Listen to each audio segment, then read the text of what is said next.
PM Modi पर टिप्पणी करके मानहानि केस में फंसने वाले वरिष्ठ कांग्रेस नेता शशि थरूर को बड़ी राहत मिल गई है। सुप्रीम कोर्ट ने थरूर के खिलाफ किए गए मानहानि के मामले पर रोक लगा दी है।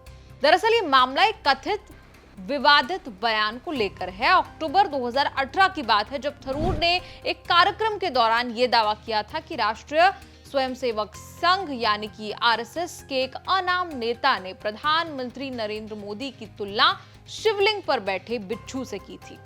जस्टिस ऋषिकेश रॉय और जस्टिस आर महादेवन की बेंच मंगलवार को थरूर की मामले से जुड़ी याचिका पर सुनवाई कर रही थी। ये वो पिटीशन है जिसमें थरूर ने 29 अगस्त को दिल्ली हाईकोर्ट के उस आदेश को चुनौती दी थी जिसमें मानहानि मामला खारिज करने की उनको याचिका खारिज कर दी गई।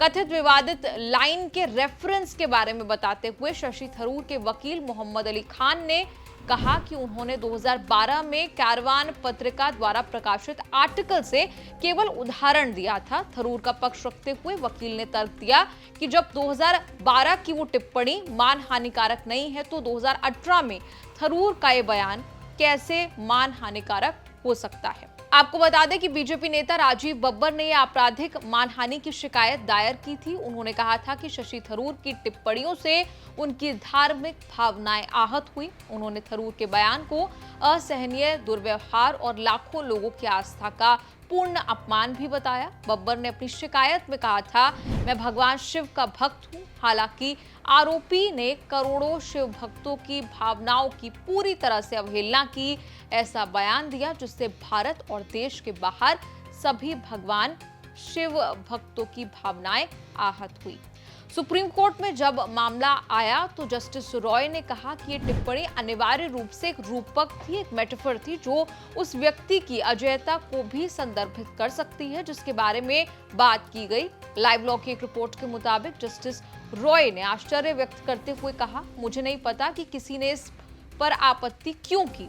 बहस पूरी होने के बाद बेंच ने पिटीशन पर नोटिस जारी किया जिसे 4 हफ्ते के अंदर वापस किया जाना था और इस बीच कार्यवाही पर रोक लगा दी।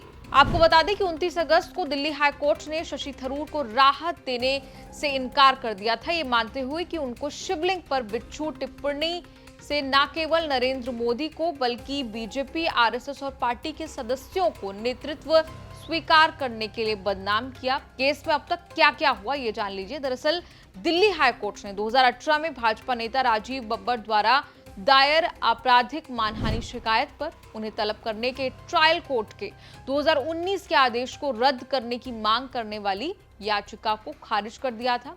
अदालत ने कहा था कि न्याय के हित में कार्यवाही जारी रखना समीचीन है। अदालत ने 2020 के अपने पहले के अंतरिम आदेश को भी रद्द कर दिया जिसमें उसने ट्रायल कोर्ट के सामने मामले में कार्रवाई पर अंतरिम रोक लगाने का निर्देश दिया था। पक्षों को 10 सितंबर को ट्रायल कोर्ट के सामने पेश होने का निर्देश दिया गया था। अक्टूबर 2020 में हाईकोर्ट ने ट्रायल कोर्ट के सामने थरूर के खिलाफ कार्रवाई पर अंतरिम रोक भी लगाई थी। जून 2019 में ट्रायल कोर्ट ने उन्हें मामले में जमानत दे दी थी। इस पूरी रिपोर्ट पर आपका क्या कहना है? आप कमेंट्स में लिखकर अपनी राय जरूर दें और देखते रहिए न्यूज़ तक।